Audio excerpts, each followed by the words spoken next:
Friends, तो आज हम करने जा रहे हैं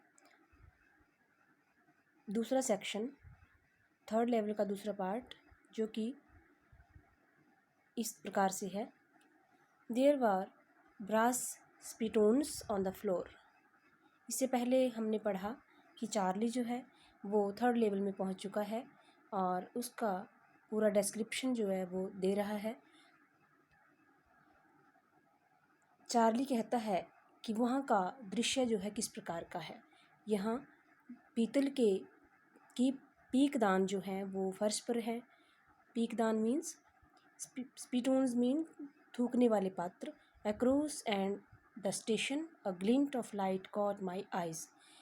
स्टेशन के पार उसकी आंखें जो हैं एक लाइट को पकड़ती हैं। A man was pulling a gold watch from his waist pocket. एक आदमी जो था अपने वेस्ट पॉकेट से घड़ी निकाल रहा था। He snapped open the cover, glanced at his watch and frowned. उसने इस कवर को निकाला और अपनी घड़ी को देखा और घूरा। Frown means अपने माथे पर त्योड़ियाँ डालना। He wore a derby hat, a black 4-button suit with tiny lapels. उसने एक डर्बी हैट पहना हुआ है और 4 बटन वाला सूट जो है छोटे से कोट के साथ। And he had a big black handlebar moustache, और उसकी मूछें जो थी वो बड़ी बड़ी थी। Then I looked around and saw that everyone in the station was dressed like 1890 something. और जब मैंने देखा कि यहाँ पर प्रत्येक जो है 18वीं और 19वीं सदी की तरह ड्रेसअप है। आई नेवर सा सो मैनी बियर्ड्स। मैंने इससे पहले कभी भी इतने दाढ़ी वाले नहीं देखे थे।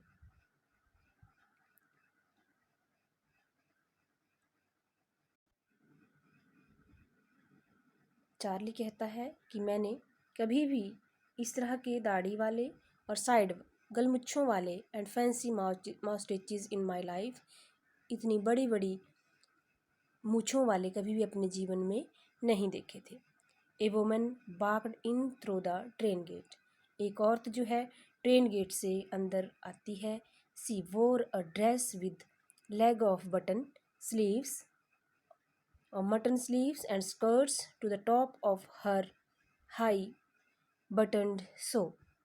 एक औरत जिसकी ड्रेस जो थी mutton sleeves, leg of mutton sleeve means जिसके बाजू जो हैं ऊपर से खुले हुए और कलाई के पास जो है वो क्लोज तंग, इस तरह की जो बाजू हैं उन्हें हम मटन स्लीव्स कहते हैं।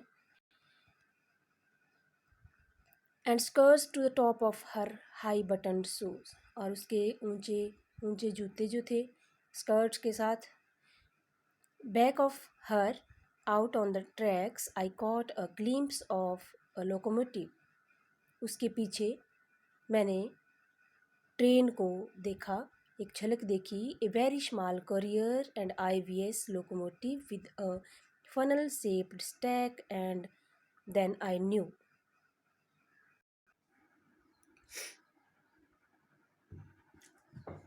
I caught a glimpse of a locomotive, a very small courier, and IVS locomotive with a funnel-shaped stack, and then I knew. बहुत छोटा सा भाप से चलने वाला रेल इंजन पास दिखाई दे रहा था। To make sure, I walked over to a newsboy. इसको और पक्का करने के लिए मैं एक न्यूज़पेपर लड़के के पास गया। And glanced at the stack of papers at his feet. और जो उसके पास पड़े हुए न्यूज़पेपर थे उनके ऊपर झांका। It was the world. यह द वर्ल्ड न्यूज़पेपर था। The world has not been published for years, जो कि बहुत सालों से नहीं छपा है, जिसका पब्लिशन नहीं हुआ है। The lead story sad something about president Cleveland, जिसके ऊपर जो कहानी थी वो प्रेजिडेंट क्लीवलैंड के बारे में बताती है. I have found that front page scenes in the public library files and it was printed June 11th 1894. और इसके ऊपर जो डेट थी वो 11 जून 1894 की थी. I turn towards the ticket window, मैं टिकट विंडो की तरफ घूमा. Knowing that here on the third level at Grand Central I could buy tickets that would take Louisa and me anywhere in the United States we wanted to go.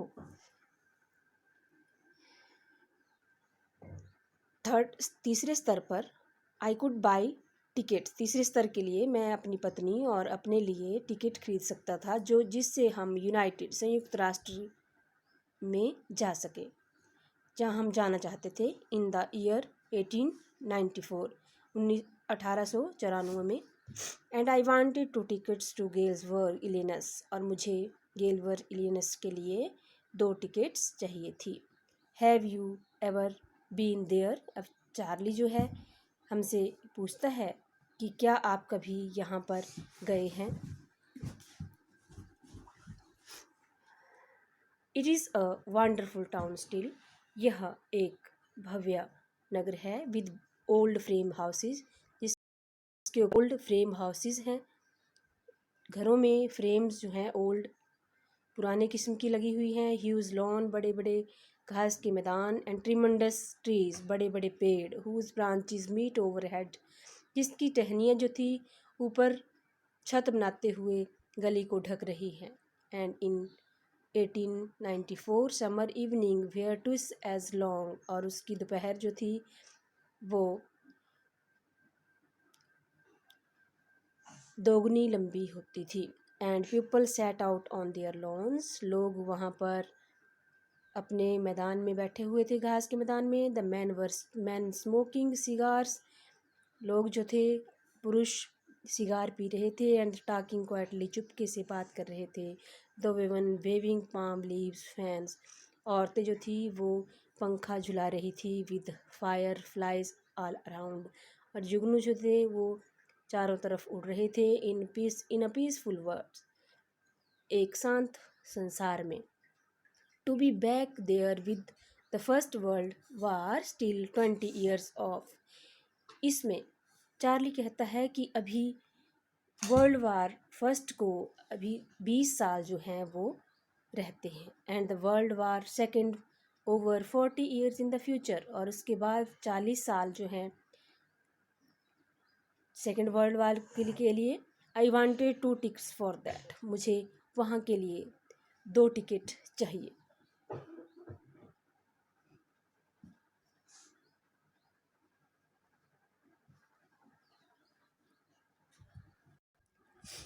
The clerk figured the fare, clerk जो है वह किराया बताता है. ये glanced at my fancy hat band, clerk जो है Charlie के फैंसी हैट बैंड की तरफ, टोप की तरफ देखता है. But he figured the fair, और फिर वो किराया बताता है. And I had enough for 2 coach tickets, और मेरे पास 2 coach टिकट के लिए काफ़ी अमाउंट था, 1 way. But when I counted out the money, जब मैंने पैसे गिने. एंड लुकड अप, और देखा. The clerk was staring at me, जो क्लर्क था वहाँ पर वह मुझे घूर रहा था. He nodded at the bills. That's not money mister, श्रीमान जी, उसने सिर हिलाते हुए कहा. ये पैसे नहीं चलेंगे. ही सैड, उसने कहा. And if you are trying to skin me, और यदि तुम मुझे मूर्ख बनाने की कोशिश कर रहे हो, you would not get very far, तुम बहुत दूर नहीं जा सकते. He glanced at the drawer beside him, अब चार्ली जो है क्लर्क के पास साथ में पड़े हुए कैश ड्रॉर को देखता है. Of course the money was old style bills, जो वहाँ पर करेंसी थी वो ओल्ड स्टाइल की थी. Half again as big as money we use nowadays and different looking, और 1.5 गुना जो थी इसमें नई स्टाइल करेंसी से. I turned away and got out first, मैं वहाँ से मुड़ा और गया। There's nothing nice about jail even in 1894. There's nothing, यहाँ पर जेल से बढ़िया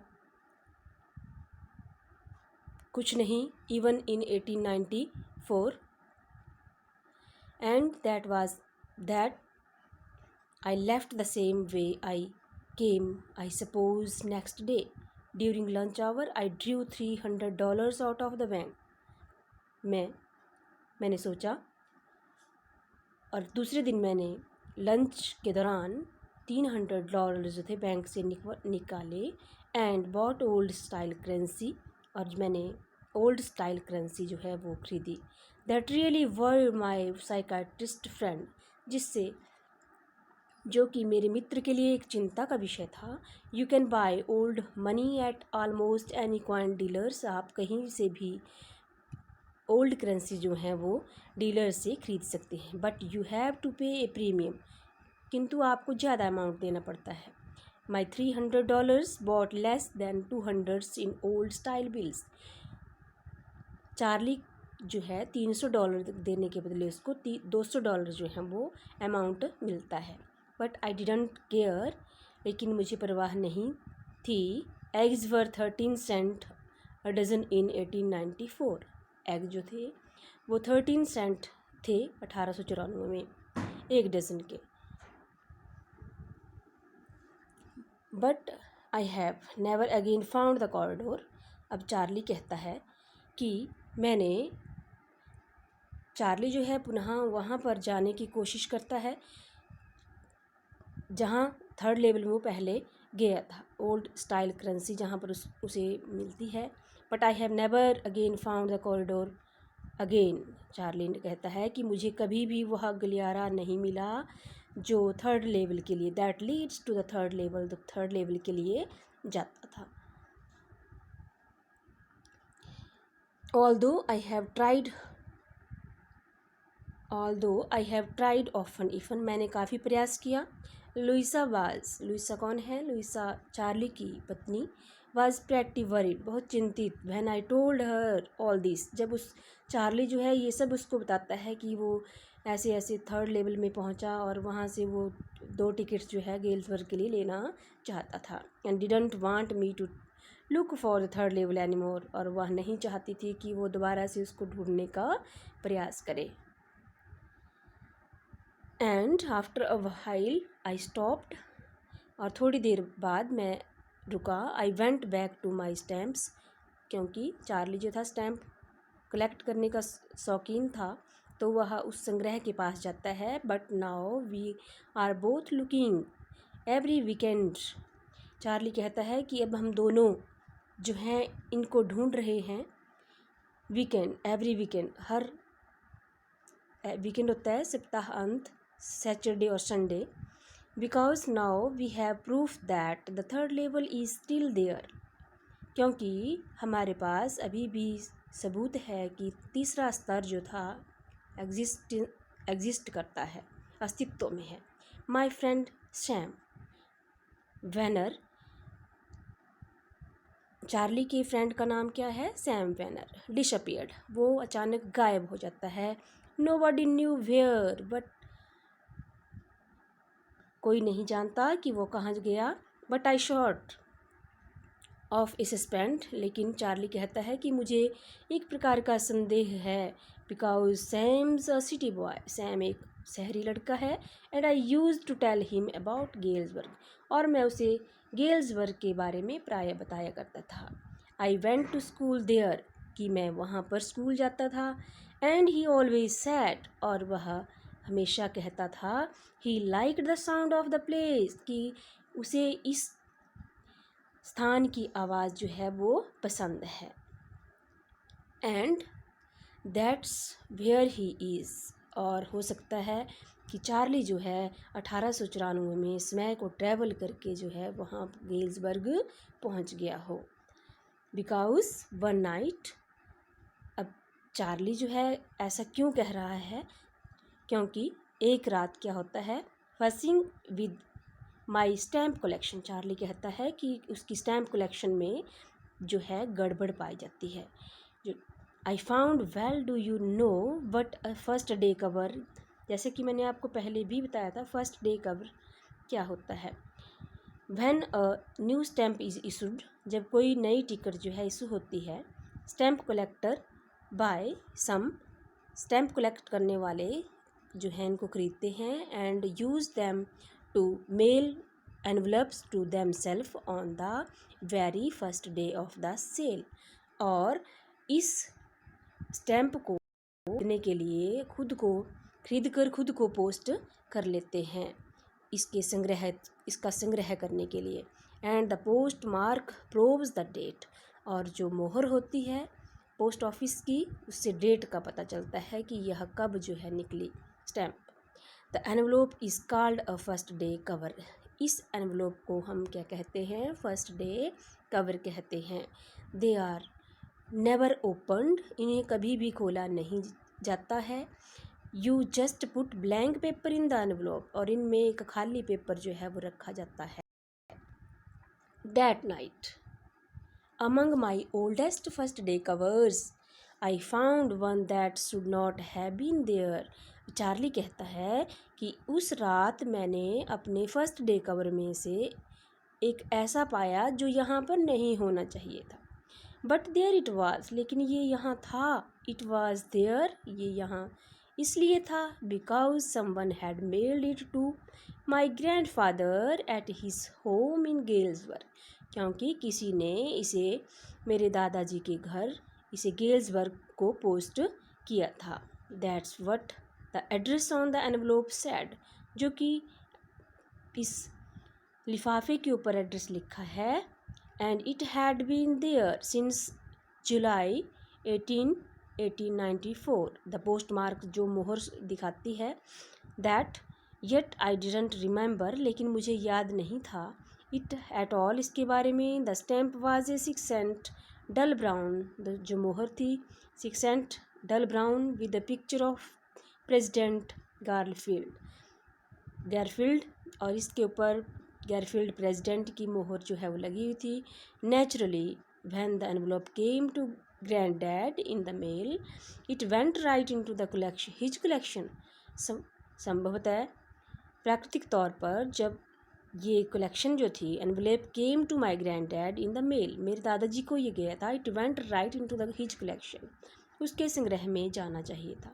एंड स्टेड देयर, और वहाँ पर रहना चाहिए था। Till I took it out and opened it, फिर भी मैंने इसे लिया और खोला। The paper inside was not blank, paper जो था वो खाली नहीं था। तो आओ हम देखते हैं कि पेपर के अंदर क्या था। इसमें आप ज़रा एड्रेस जो है देख सकते हैं कि ये किसको लिखा गया लेटर है और कब के लिए लिखा गया था। 1941 विलियार्ड स्ट्रीट गेल्सबर्ग इलियनस, जुलाई 1894। ये लेटर जो है 1894 के टाइम के लिए है, और इसमें चार्ली का एग्जिस्टेंस दिखाया गया है। Charlie, I got to wishing that you were right, मैंने पाया कि तुम ठीक हो। Then I got to believing you are right, and Charlie it is true, यह सही है। I found the third level, मैंने तीसरे स्तर को ढूंढ लिया है। अब आप सोच सकते हैं कि ये कौन है। ये हो न हो इसका मित्र शैम, साइकेट्रिस्ट जो है वो इसको कुछ बता रहा है। I have been here 2 weeks, मैं 2 सप्ताह से यहाँ हूँ। And right now down the street at the Dalys someone is playing a piano, और गली में कुछ पियानो बजा रहे हैं। And they are all out on the front for singing, कुछ गा रहे हैं। And I am invited over for lemonade, come on back Charlie and Louisa, Charlie और लुइसा को कह रहा है कि आप भी यहाँ पर आओ। Keep looking till you find the third level, और ढूंढते रहो जब तक तुम्हें थर्ड लेवल ना मिले। द नोट साइंड, इसके ऊपर नोट लिखा हुआ था। सैम जो नाम था, एड्रेस ऑफ द जो सेंटर था, या नेम ऑफ द जो सेंडर था वो किसका नाम था, सैम का। At the stamp and coin store I go to found out that the Sam bought $800। Stamp store में जब मैंने गया तो मैंने पाया कि सैम ने $800 जो हैं वो चेंज करवाए हैं। That ought to set him up in a nice little hay. अब वो वहाँ पर 1894 में के समय में ट्रैवल करके जाएगा, क्योंकि वहाँ पर that ought to set him in a nice little hay feed and grain, भूसे का और अनाज का बिजनेस वहाँ पर करेगा। He always said that's what he really wished he could do. वह हमेशा कहा करता था कि वो क्या इच्छा रखता है। And he certainly can not go back to his old business. अब वह अपने पुराने बिजनेस जो कि उसका साइकेट्रिस्ट का है उसको नहीं जा सकता। नॉट इन गेल्सबर्ग इलियंस इन 1894। भाई सैम वाज माई साइकेट्रिस्ट।